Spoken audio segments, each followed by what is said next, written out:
Welcome to the program on Plus TV Africa. Today, the 17th of May, and we are set to roll.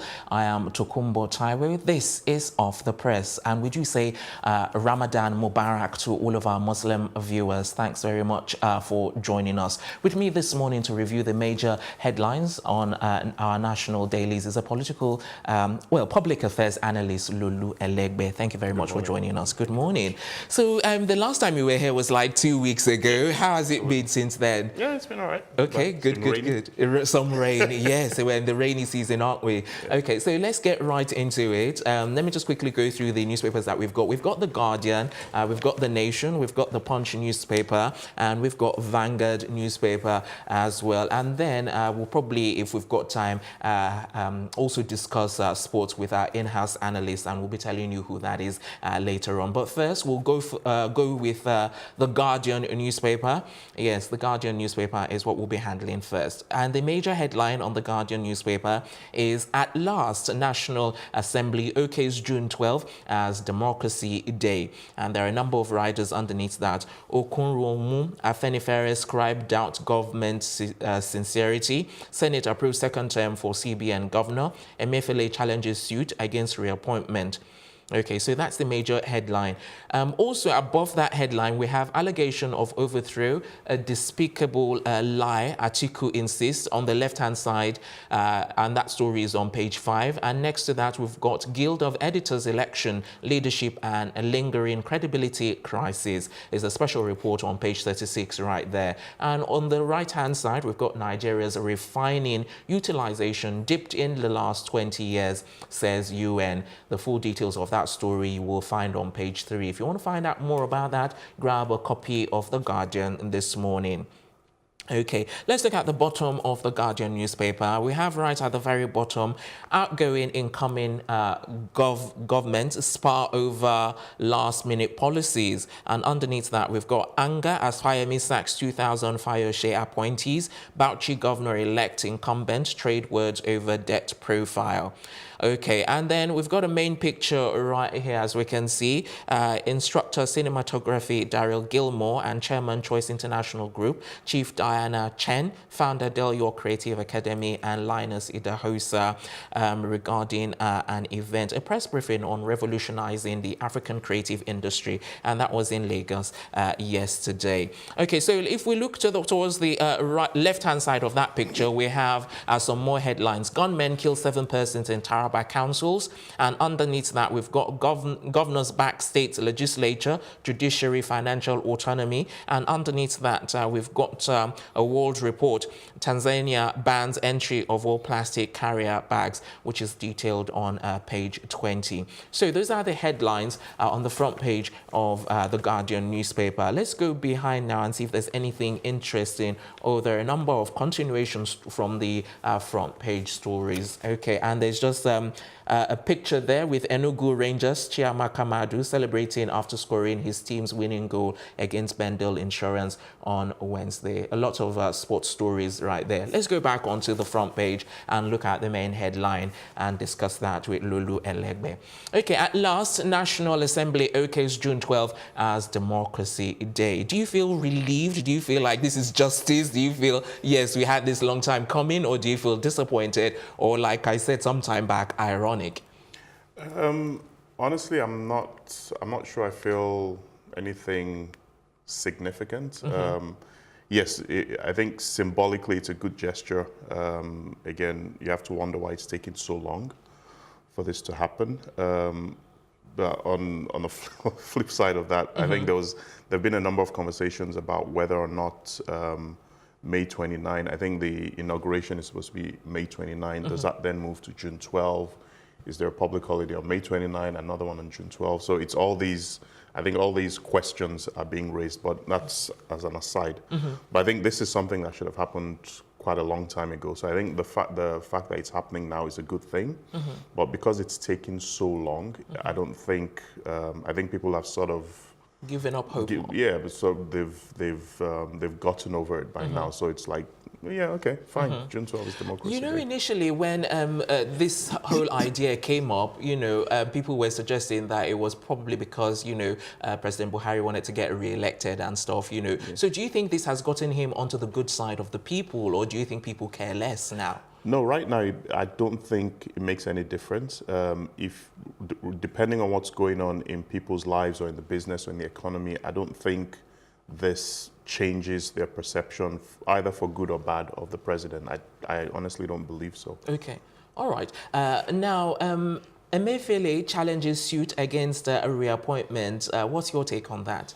Well, I'm not sure why there's a suit. I mean, I've read through it, so but it's pointless in my opinion. It's not that the suit's not going. Anybody has a right to file anything they want, but that suit's not going anywhere. In terms of due process, in terms of how everything's been done, it's followed that process, so that's not going anywhere. Okay, before we round up on The Guardian, let's quickly look at this bottom headline. Outgoing incoming governors spar over last-minute policies. Anger as Fayemi sacks 2,000 Fayoshe appointees. Bauchi governor-elect incumbent trade words over debt profile. This is very interesting indeed. I would say drama, drama, drama. Yeah, this happens every 4 years, or every time we have elections and an incumbent is on his way out, a new person is on his way in, especially if they're coming from two different parties. So while the incumbent wants to cement his legacy and wants to make sure that whatever he's done there lives on, his name is on things, the new guy is coming in thinking, I want my own policies, I want to do my own things. In some cases, the new person coming in feels like these last-minute policies will have an impact on his own agenda when he comes in. So you start to hear all this noise, in my opinion, about who's doing what and who's not doing what. Yeah, no, that's totally understandable. But Fayemi sacking 2,000 Fayoshe appointees, is that not a bit much? I think it is, but then the question is, should those 2,000 have been there in the first place? If they shouldn't have been, then this is fine in my opinion. If this is just a political move, then it's not a good thing. Okay. I think that's part of the problems we have in Nigeria. There's a lack of continuity because the new person comes in, wants to jettison everything the other person's done, which frankly I'm not sure I see the sense in. If it's working, just leave it. If it's working, improve on it. There's no need to stop it just because you weren't the one that did it. Okay, let's look at this hypothetically. If you were the new, person in charge, would you look at, profile every person, the 2,000 people in question, before you either fire them or, review them before you let them be? Yeah, but what I'll do is I'll look at everything holistically. What's working, what's not working. The things that are working will improve. Is there a way to improve on it? And then we keep it. It doesn't matter who's done it. The things that are not working, we find a way to either repair them or get rid of them. And obviously there's my own agenda that I have my own plans that I want to do as well. In terms of the 2,000 people, what I'll be looking at then, because if you're sacking 2,000 people, it means that civil service is quite big in the first place, because if you're sacking 2,000, there's still a lot more. So the question is, do we have a bloated civil service? Why do we have that? If it turns out that there are people there who shouldn't be there, then of course I would have to let them go, because states struggle enough as it is to pay. When the minimum wage was 18,000, they struggled. It's almost double that now. So yes, I would look at that. But if everything I've looked at tells me that there's nothing wrong with them being there, these are just political appointees. As long as they are not having a negative impact on what we're trying to do in the state, there's really no reason to get rid of them. Okay, all right, let's move on to our next newspaper now. We've got The Nation next, and The Nation has a number of stories at the top, so let's start from there before we work our way down. We're starting at the top left-hand corner with Senate approving June 12 as Democracy Day. Which is detailed on page 7, and underneath that we've got editor seek waivers on newsprint and others. That story is on page 8. Okay, next to that we've got on the right hand side at the top of The Nation newspaper, INEC Abdul Razak certificate genuine. That story is on page 42, and underneath that we've got Loom is a Ponzi scheme, the Security and Exchange Commission warns, and that's page 11. And underneath that we've got MTN list 5.54 million million shares on the exchange. That's on page 38. Let's look at the central part of the Nation newspaper. We've got a big picture there. It's been dubbed Harvest of Horror, as suspects have been paraded at the Qatari Divisional Police Headquarters in Kaduna with all of the arms and ammunition all being displayed there. At the bottom of the Nation newspaper is the main headline of the day. It's 649 billion naira Paris Club refund ready for states to share. And there's a rider underneath that, minimum wage finance in the works. On the right-hand side at the bottom, we have sector upbeat over Emefiele. Okay, so where do we even start? Let's start with a major headline. 649 billion naira Paris Club refund ready for states to share. What's your initial reaction? Well, it's one of, I guess, not surprise, because we seem to have, I think the Emir of Kano called it a rent-seeking culture, where the states are constantly going to the federal government for whether it's allocation, whether it's money like this to share. And while, yes, the states might be entitled to that money legally, I feel like that damages whatever innovation that the states should come up with normally to generate revenues for themselves. Because there's almost, this is almost a disincentive from making those sorts of decisions, because if I know that I'm going to get my share of 649 billion, why would I bother thinking of ways to generate more revenue? It just seems like I don't know, I think it's counterproductive in a way, even though, yes, I do understand that legally they are entitled to it, but I guess it's what it is, unfortunately. Okay, all right. So because of time, I would like us to quickly move on. We've got 2 more papers before we bring in sports. So I'd just like for us to go quickly through the Punch now. We've got the Punch newspapers next. And once again, we're starting from the top. The top headline there is stock market gains 1.9 trillion naira as MTN leased 20.35 billion shares. That story is on page 31. And underneath that headline, we've got on the left-hand side at the top as well, some governors run states like fiefdoms, Dogara says. That story is on page 2. And next to that, we've got bandit sees 3-month-old baby, 6 others in Zamfara. That story is on page 2. And on the right-hand side, in the top right-hand corner, we have Ekiti sacks 2,000 workers employed by Fayose, which we talked about earlier. That story is on page 40. Let's look at the main headline. Oh, it's regarding Paris Club refund, which we've also talked about in the other newspaper. Federal government set to pay 649 billion naira final tranche to states. That story is on page 23. And we've also got the 93 suspected kidnappers with their picture at the bottom of the Punch newspaper. Underneath that, we've got a number of stories. Cybercrime suspects unleash Doggone FCC operatives. That's on page 5. And we have next to that Kwara lawmaker elect arrested for 26 million naira property scam. That's on page 5 as well. And how legislative aids petition landed National Assembly clerks, others in EFCC net, page 18.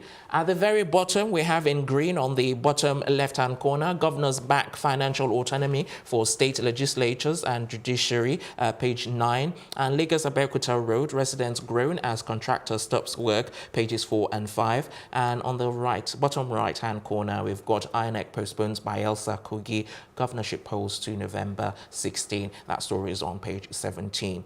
Okay, we've talked about this Paris Club refund, in the previous newspaper. So I'd like to touch on bandits that seize 3-month-old baby and 6 others in Zamfara. What's your take? It just seems to be a tale of horrors from Zamfara and other states in the north at the moment. I'm not quite sure. I've tried to research what's going on in these places, and we tend to reduce it to herdsmen, farmers clashes. It's way beyond that. It's a lot more than that. So there's much more than that meets the eye. There's that element of it. There's just plain criminality. There's the issues caused by illegal mining. So there's cattle rustling. So there are all these cocktail of issues that are leading to these sorts of things. And because Zamfara is such a huge state, I think it's about 10 or 12 times the size of Lagos. It's hard to police effectively because even the UN has said we're under-policed as a nation in the first place. So when you have a place of that scale in terms of landmass where these things are happening, I'm not quite sure what the solution is, to be honest, because there's so many different issues. Okay. All right. Let's move on to one other story, because while I was taking these headlines, you reacted. So I really want to touch on it very quickly. Cybercrime suspects unleash Doggone EFCC operatives, and your initial reaction was to laugh, and you're still laughing. So you find this absolutely hilarious, don't you? It's funny because over the last month or two, we've heard a lot about cybercrime and 419 and people being arrested and those sorts of things. So it seems like the EFCC has really stepped up in terms of going after these people, because a lot of them go on social media making noise and all that. But I think I just had the image of the EFCC going into wherever they are, and the dogs being unleashed on them. I think it's the imagery of it that I found quite amusing, even though I do commend the EFCC for going after them, because they've been, the way these guys go on social media, it's almost like, yes, they actually boast about it. This is what we're doing, and nothing is going to happen. But I'm glad they're at least doing something. All right. So let's move on to our last paper for the day. Vanguard, Obasanjo keeps mum as Atiku Afenifere fight Oba of Lagos. We haven't got enough time, so I really just want us to quickly, in a sentence or two, what's your take about that? Well, I've been following this for the last couple of days with accusations and counter accusations. I think the Oba of Lagos said, he made some comments yesterday about Atiku and the appeal and the election and all that. I think somehow Obasanjo got dragged into it as well, because obviously of his now support for Atiku. Honestly, I'm not sure why the Oba of Lagos is involved in this, but it's what it is. I'm not surprised Obasanjo is not saying anything. I'm not sure what he needs to say. There's really no point. Atiku, I feel, has to say something because he's in the middle of an appeal against the election results. So I think this is going to go on for a while. Maybe not with the Oba of Lagos, but we're going to keep hearing things about Atiku until we get to a point where the Supreme Court makes a decision either way about the election results. All right then, Lolu, thank you very much. I wish we had more time. I would have loved to, talk about that in great detail, but unfortunately we're out of time and we need to bring in sports. So thank you very much. We've been listening to Lolu Elegbe, Public Affairs Analyst. We'll take a quick break right now. When we return, we'll be discussing sports with our in-house analyst. We'll be telling you who that is right after this break.